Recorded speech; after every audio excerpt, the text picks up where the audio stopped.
Hello বন্ধুরা, মিনু ভ্লগে তোমাদের সকলকে গুড মর্নিং।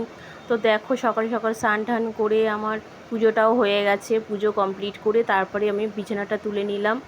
তো বিছানা তুলে, আর যা গরম পড়েছে বুঝতেই পারছো। তো তাড়াতাড়ি করে আমি এবার চলে এসেছি সকাল সকাল রান্নাঘরে, কেননা সকাল সকাল রান্নাটা না করলে আমার আবার ভীষণ অস্বস্তিকর হয়ে যায়। তো সকালে জলখাবারটা করে নিলাম, ডিম টোস্ট করেছি। তো এই দেখো, এগুলোতে এখনও ডিম দেওয়া হয়নি, ওই দুটোতে ডিম দিয়েছি, করছি আর কি।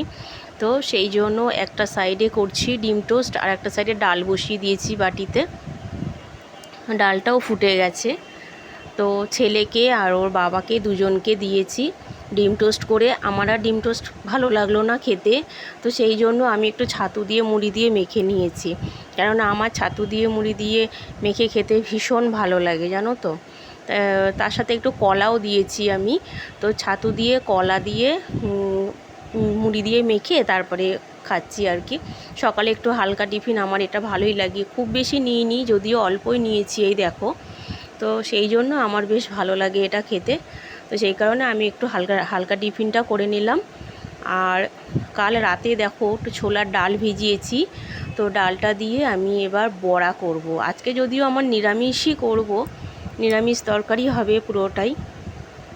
তো ডালটা বাটবো, বেটে তারপরে বড়া করব। তারপরে দেখো, আমি একটা সাইডে যে ডালটা বসিয়েছি, ডালটাও আমার ফুটে এসছে, এই দেখো ডালটাও আমার ফুটে গেছে। আর হচ্ছে গিয়ে ডালটা হতে হতে আমি ওদিকে ডালটা যেটা ভিজিয়ে রেখেছি, এই ডালটা হতে হতে আমি ওই ডালটা ভিজিয়ে রেখেছি, ওই ডালটা আমি একটু বেটে নেবো। নিয়ে সেই ফাঁকে আমি চলে এসেছি একটু শরবত করতে। একটুখানি দই দিয়ে, টক দই দিয়ে একটু ঘোল করব আর কি, শরবত। তো যেটা খেলে শরীরের পক্ষে, পেটের পক্ষে সবেতেই উপকার। তো সেই জন্য বরমশাইয়ের আবদার যে আমাকে একটুখানি টক দই দিয়ে শরবত করে দাও। তো সেই কারণে টক দই দিয়ে শরবত করব। জলটা না একটু বেশি হয়ে গেছে, জানো তো, সেই জন্য একটু কমিয়ে নিই পাশে গ্লাসে। তো সেই জন্য একটু কমিয়ে নিলাম, নাহলে টক দইটা দিচ্ছি আর জলটা বেশি হয়ে গেছে, একটু জলটা পড়েও যাচ্ছে আবার। তো যাই হোক, আস্তে আস্তে করে ধীরে সুস্থে করে আমি কাজকর্ম করতে ভালোবাসি, কারণ আমি আবার বেশি হুটোপাটা করে কাজ করতে পারি না, জানো তো। এইভাবে আস্তে আস্তে করে টক দইয়ের ঘোলটা করে নিয়ে তারপরে বরমশাইকে দোকানে পাঠিয়ে দিলাম। তো ও খেয়ে নেবে, একটু নিজে খেয়ে দেখলে হ্যাঁ সব কিছু ঠিকঠাকই আছে। তো আরেকটু টকের দরকার আছে, সেই জন্য আরেকটু দই দিয়ে দিলাম। এই দেখো, টক দইয়ের প্যাকেটটা আমি আজকে কাটিনি, এটা আমি গতকালকেই কেটেছি। কিছুটা খাওয়া হয়েছে আর কিছুটা ফ্রিজে রেখে দিয়েছিলাম। তো যাই হোক, এটা দিয়ে আমার আজকের মতো তো হয়ে গেল। আবার যদি বিকেলে বাজারে যদি যাই, তাহলে আবার একটা টক দইয়ের প্যাকেট আবার এনে রাখতে হবে, কেন টক দইটা আমার বাড়িতে সব সময় দরকার, এবং আমরা ভালোবাসি টক দইটা, 12 মাসই আমরা খাই যদিও। তো চলো, দুপুরের খাবারে কি কি আছে দেখে নাও। এই যে ডাল দিয়ে, ডালের সাথে বড়া করেছি। তো বেশি কিছু আজকে করিনি, বলেছি নিরামিষ। তো এই যে বড়া দিয়ে আলু দিয়ে তরকারি করেছি, বড়ার ঝাল হয়েছে আর ডাল হয়েছে। আর হচ্ছে এই দেখো, আমার কিছুটা কালকে রাতের পান্তা ভাত ছিল। তো আমি বললাম যে এই পান্তা ভাতটা আমিই খাবো, বরমশাই বললো আমাকে দাও, আমি বললাম যে না, আমিই খাবো। তো পান্তা ভাতটা খেয়ে নিয়ে তারপর একটু অল্প করে একটু গরম ভাত নিয়েছি, একটু ডাল দিয়ে খাবো বলে। এই দেখো, ডাল করেছি, একটু আলু দিয়ে পোস্ত করেছি, আর করেছি বড়া ভাজা। যে বড়াটা, কিছুটা বড়া ভাজা রেখেছি আর কিছুটা বড়ার ঝাল করেছি আলু দিয়ে। আর তার সাথে একটু পাঁপড় ভাজা করে নিয়েছি, পাঁপড়টা না হলে কি ডালের সাথে ঠিক জমে বলো। তো সেই জন্য একটু পাঁপড় ভাজাও করে নিয়েছি। এই দেখো, পাঁপড়টা বেশ খাস্তা তো, আর খুব ভালোও লাগছে খেতে। আর এই যে আলু পোস্ত করেছি, আর আলু পোস্তর সাথে তারপরে রয়েছে তোমার বড়া ভাজা। তো যাই হোক, আমার তো বেশ ভালোই লাগছে এরকম বেশ নিরামিষ। আর এত গরম পড়েছে না, এত গরমে না মাছ মাংস কিছুই ভালো লাগছে না, জানো তো বন্ধুরা। সেই কারণে আম দিয়ে টক ডাল করেছি। আর গরমকাল মানেই আম দিয়ে টক ডাল, বোঝোই তো, বেশ ভালোই লাগে। আর তারপরে একটুখানি আলুর ভর্তা করেছিলাম। তো আলুটাকে সেদ্ধ করে তারপরে একটু পেঁয়াজ কুচিয়ে ভেজে, একটু লঙ্কা ভেজে সব কিছু দিয়ে তারপরে একটুখানি আলুর ভর্তা করেছি। তো নিরামিষ আইটেম হলে তোমার অনেকটাই হয়ে যায়। আর যেদিন মনে ভাবি যে মাছ টাছ করবো, সেদিন একটু কম আইটেমই হয়, কিন্তু যেদিন নিরামিষ হয় সেদিন আমাদের অনেক রকমই হয়ে যায়, কেননা দাদাভাই একটু পছন্দ করে খেতে আর কি নিরামিষের সাথে অনেক অনেক কিছু। তো তো দেখো আমের আটি খাচ্ছি, দেখো এই হলো আমের আটি। তো যাই হোক, বেশ ভালোই লাগে। তো টক ডাল করেছিলাম, সেই আমটা পুরোপুরি একদম যে শক্ত হয়ে গেছে তাও হয়নি। তো টক ডাল দিয়ে ভাত খেতে বেশ ভালোই লাগছে। তো দুপুরের খাবারটা আমরা মোটামুটি এই 2টো থেকে 2:30টার মধ্যে কমপ্লিট করি। তো আজকে একটু দেরি হয়ে গেছে, কেননা দাদাভাই আসতে একটু দেরি করে ফেলেছে, তো সেই কারণে একটু দেরি হয়ে গেছে।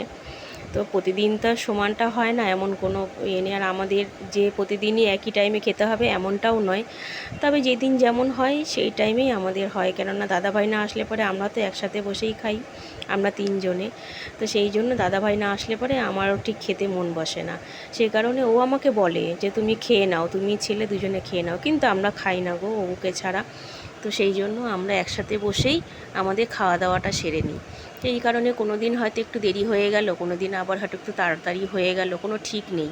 তবে সকালের খাবারটা আমরা একটু তাড়াতাড়ি সেরে ফেলি।